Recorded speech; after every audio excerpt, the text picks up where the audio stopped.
കേരള സർവകലാശാല യൂണിയൻ തെരഞ്ഞെടുപ്പിന് പിന്നാലെ നടന്ന SFI KSU സംഘർഷത്തിൽ കണ്ടാലറിയാവുന്ന 50ഓളം പേർക്കെതിരെ കേസെടുത്തു. പ്രകോപനമുണ്ടാക്കിയത് SFI പ്രവർത്തകരാണ് എന്നും FIR-ൽ പറയുന്നു.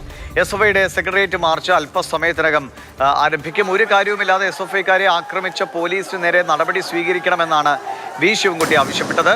ചികിത്സയിൽ കഴിയുന്ന SFI പ്രവർത്തകരെ വി ശിവൻകുട്ടി സന്ദർശിക്കുകയും ചെയ്തു. ഇന്നലെ ഒരു കലാപകലുഷിതമായ അവസ്ഥയായിരുന്നു പാളയം ഉണ്ടായിരുന്നത്. നടു റൂട്ടിൽ പ്രവർത്തകർ ഏറ്റുമുട്ടി, കല്ലുകൾ പരസ്പരം എറിഞ്ഞു, ലാത്തിചാർജ് നടത്തേണ്ട സാഹചര്യമുണ്ടായി, ജലപീരങ്കി പ്രയോഗിച്ചു, കണ്ണീർവാതകം പ്രയോഗിച്ചു.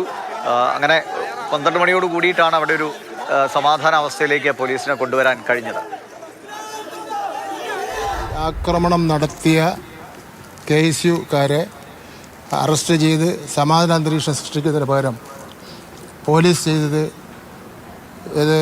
4 റൗണ്ട് ടിയർ ഗ്യാസ് SFIയുടെ പ്രകടനത്തിന് നേരെ നടത്തി, കുട്ടികൾക്ക് നേരെ നടത്തി, ജലപീരങ്കി പ്രയോഗിച്ചു.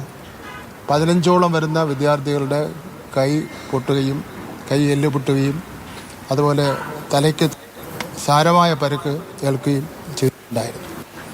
എന്നിട്ടും അക്രമകാരികളെ അറസ്റ്റ് ചെയ്യുന്നതിന് വേണ്ടിയുള്ള ഒരു നടപടിയും പോലീസ് സ്വീകരിക്കുന്നതിന് വേണ്ടി തയ്യാറാകുന്നില്ല. പ്രകടമായി തന്നെ ഈ അക്രമം നടത്തിയവരെ സംരക്ഷിക്കുന്ന നിലപാടാണ് പോലീസ് സ്വീകരിക്കുന്നതിന് വേണ്ടി തീരുമാനിച്ചത്. അമൽ തേനമ്പറമ്പിൽ വിവരങ്ങൾ വേണ്ട. അമൽ, ഇപ്പോൾ FIR-ൽ പറയുന്നത് പ്രകോപനം ഉണ്ടാക്കിയത് SFI പ്രവർത്തകർ എന്നാണ്. അതങ്ങനെയല്ല എന്ന് വി ശിവൻകുട്ടി അടക്കമുള്ള ആളുകൾ പറയുന്നു. ഇന്നലെ റഹീം ഈ ബഹളത്തിനിടയിൽ, ഈ അക്രമ സംഭവങ്ങൾക്കിടെ പറഞ്ഞത് ആദ്യം KSUവിൻ്റെ ജാഥ പോയി, അതിന് പിന്നാലെ തന്നെ SFIയുടെ ജാഥയും പോലീസ് കടത്തിവിട്ടു, അതാണ് പ്രശ്നങ്ങൾക്ക് കാരണമെന്നാണ്. അപ്പോൾ വേണമെങ്കിൽ ഒരു പ്രശ്ന സാധ്യത ഒഴിവാക്കാൻ വേണ്ടി നേതാക്കൾക്ക് ഇടപെട്ട് ഒരു ടീമിൻ്റെ ജാഥ കഴിഞ്ഞിട്ട് അടുത്ത ടീം ജാഥ നടത്തിയാൽ മതിയെന്ന് തീരുമാനിക്കാമായിരുന്നു. അപ്പോൾ ഈ പ്രശ്നങ്ങൾ ഉണ്ടാക്കണമെന്ന് ആരൊക്കെയോ, അത് ഏതോ പക്ഷത്താണെന്ന് നമുക്കറിയില്ല, ആരൊക്കെയോ ആഗ്രഹിക്കുന്നുണ്ടോ എന്ന് വ്യക്തമാണ്. വീണ്ടും ഒരു കലാപകലുഷിതമായ സാഹചര്യത്തിലേക്ക് കൊണ്ടുപോകാൻ ഇന്നിനിപ്പോൾ എപ്പോഴാണ് മാർച്ച്? വീണ്ടും ഇന്നലത്തെ രാത്രിയിലത്തെ കാഴ്ചയുടെ ഒരു തനിയാവർത്തനമാണോ ലക്ഷ്യം വെക്കുന്നത്?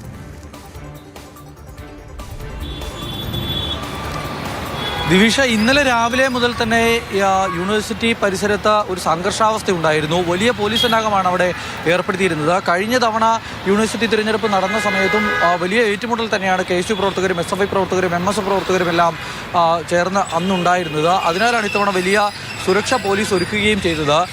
ഈ സുരക്ഷ ഒരുക്കിയിട്ടും ഈ തിരഞ്ഞെടുപ്പ് റിസൾട്ട് വരുന്നു. റിസൾട്ട് വന്നതിന് ശേഷം ആദ്യം KSUവിന് സെനറ്റിലേക്ക് 4 അംഗങ്ങളെ വിജയിപ്പിക്കാനായി എന്നുള്ളതാണ്. 10-ൽ 4 അംഗങ്ങൾ KSUവിന് വിജയിച്ചു. കഴിഞ്ഞ തവണയും 4 അംഗങ്ങളും അതോടൊപ്പം തന്നെ MSFന് ഒരു സെനറ്റ് അംഗവും ഉണ്ടായിരുന്നു. ഇത്തവണ MSFോ ASFോ ഒന്നും മത്സരിച്ചില്ല. ABVP മത്സരരംഗത്തുണ്ടായിരുന്നില്ല. മത്സരരംഗത്തുണ്ടായിരുന്നത് KSUവും SFIയും മാത്രമാണ്. അപ്പോൾ KSUവിന് 4 സീറ്റ് ലഭിച്ചു. അത് KSU വലിയ നേട്ടമായാണ് കണ്ടത്. അതിനാൽ തന്നെ അവിടെ നിന്നും അവർ പ്രകടനമായി ജനറൽ സീറ്റുകളിലേക്ക് കഴിഞ്ഞ തവണ 8 സീറ്റുകളിൽ ജനറൽ സീറ്റുകളിൽ വിജയിച്ചതാണ് യൂണിവേഴ്സിറ്റിയിൽ.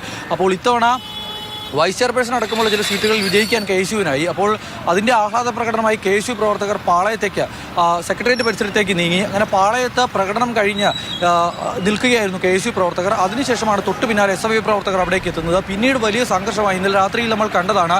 സമീപകാലത്തൊന്നും തലസ്ഥാനം കാണാത്ത അത്ര വലിയ ഏറ്റുമുട്ടലാണ് തലസ്ഥാനത്ത് പിന്നീട് കണ്ടത്, പാളയം പരിസരത്ത് കണ്ടത്. വാഹനങ്ങൾക്ക് കടന്നു പോകാൻ കഴിയാത്ത അവസ്ഥയിലുള്ള ഏറ്റുമുട്ടൽ പരസ്പരം നടന്നു. പോലീസിന് പരിക്കേൽക്കുന്നു, SFI പ്രവർത്തകർക്ക് പരിക്കേൽക്കുന്നു. അങ്ങനെ കുറേ അധികം സമയം നീണ്ടുനിന്ന 1.5 മണിക്കൂർ നീണ്ടുനിന്ന ഏറ്റുമുട്ടൽ എന്ന് തന്നെ പറയാൻ കഴിയുന്ന അന്തരീക്ഷമാണ് അവിടെ ഉണ്ടായത്. 4 തവണ പോലീസ് SFI പ്രവർത്തകർക്ക് നേരെ ടിയർ ഗ്യാസ് പ്രയോഗിച്ചു. അതോടൊപ്പം തന്നെ ജലപീരങ്കി പ്രയോഗമുണ്ടായി. റഹീം അടക്കമുള്ള അവിടേക്ക് എത്തിയ പ്രധാനപ്പെട്ട നേതാക്കൾ ഇന്നലെ മുതൽ പറയുന്ന കാര്യം, കാര്യമായ പ്രകോപനം സൃഷ്ടിക്കാതിരുന്ന SFI പ്രവർത്തകർക്ക് നേരെ പോലീസ് അതിക്രൂരമായ ആക്രമണമാണ് നടത്തിയത് എന്നുള്ളതാണ്. പക്ഷേ പോലീസിൻ്റെ FIR-ൽ പറഞ്ഞു വെക്കുന്നത് അങ്ങനെയല്ല. പോലീസിൻ്റെ FIR-ൽ പറയുന്നത് പ്രകടനം കഴിഞ്ഞ്, ആഹ്ലാദ പ്രകടനം കഴിഞ്ഞ് അവിടെ കൂടി നിന്നിരുന്ന സമാധാനപരമായി കൂടി നിന്നിരുന്ന KSU പ്രവർത്തകർക്ക് നേരെ SFIക്കാർ കല്ലെറിഞ്ഞ് പ്രകോപനം ഉണ്ടാക്കി എന്നുള്ളതാണ് FIR-ൽ ആദ്യം പറഞ്ഞു വെക്കുന്നത്. അതിനുശേഷം പിന്നീട് SFI പ്രവർത്തകരുടെ കല്ലേറിൽ KSU പ്രവർത്തകർ തിരിച്ചും കല്ലെറിഞ്ഞു.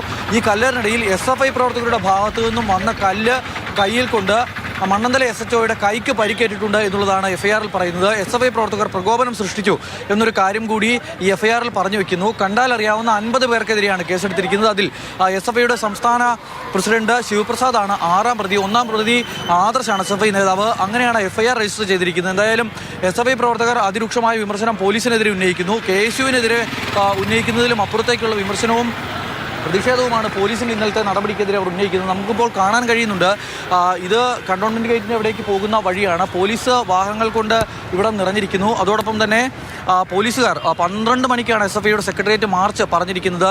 ഇതിനോടൊപ്പം തന്നെ ഇവിടെ നമുക്ക് നോക്കുമ്പോൾ കാണാൻ കഴിയുന്നത് കണ്ടോൺമെൻറ് പോലീസ് സ്റ്റേഷനിലെ വാഹനത്തിനും അപ്പുറത്തേക്ക് മണ്ണന്തല പോലീസ് സ്റ്റേഷനിലെ വാഹനം എത്തിയിട്ടുണ്ട്. അതോടൊപ്പം തന്നെ വലിയതുറയിലെ പോലീസ് വാഹനം എത്തിയിട്ടുണ്ട്. വട്ടിയൂർക്കാവ് പോലീസ് സ്റ്റേഷനിലെ വാഹനം എത്തിയിട്ടുണ്ട്. അതോടൊപ്പം തന്നെ ആ സ്റ്റേഷനിൽ നിന്നുള്ള പോലീസ് ഉദ്യോഗസ്ഥരെയും അതിലൂടെ വാഹനങ്ങളൊക്കെ കടന്നുപോയ 10 വർഷത്തിന് ശേഷമുള്ളൊരു ആദ്യ കാഴ്ചയൊക്കെ നമ്മൾ ദിവസങ്ങൾക്ക് മുമ്പ് കണ്ടതാണ്. വീണ്ടും ഗേറ്റുകൾ വീണ്ടും സമര ഗേറ്റുകളായി മാറുമോ? സമര ഗേറ്റുകളായി മാറുന്നു എന്നുള്ളത് മാത്രമല്ല, ഈ കാണുന്ന ബാരിക്കേഡുകൾ അല്പം സമയത്തിനകം തന്നെ ആ ഗേറ്റിനെ പൂർണ്ണമായും പഴയതുപോലെ അടയ്ക്കും. ഇപ്പോൾ നമ്മൾ കാണുന്നുണ്ട് ഈ പറയുന്ന നോർത്ത് ഗേറ്റ്. ആ നോർത്ത് ഗേറ്റിനെ ആളുകൾ വിളിക്കുന്നത് സമര ഗേറ്റ് എന്നുള്ളതാണ്. ആ നോർത്ത് ഗേറ്റിൻ്റെ മുൻഭാഗം ഇപ്പോൾ അടച്ചിരിക്കുന്നു. അതിന് വീണ്ടും താഴെ വീണിരിക്കുന്നു.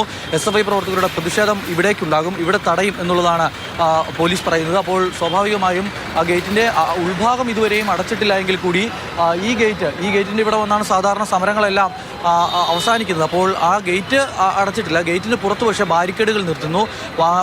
കോമ്പൗണ്ടിനുള്ളിൽ നമുക്ക് കാണാൻ കഴിയും നിരവധി പോലീസ് വാഹനങ്ങൾ അടക്കമുണ്ട്. പോലീസ് ഉദ്യോഗസ്ഥർ ഇപ്പോൾ ഈ ഗേറ്റ് പൂർണ്ണമായും അടച്ചുകൊണ്ട് ഇവിടെ ഒരു പ്രതിരോധം സൃഷ്ടിക്കാനുള്ള തീരുമാനമാണ് ഉണ്ടാകുന്നത്.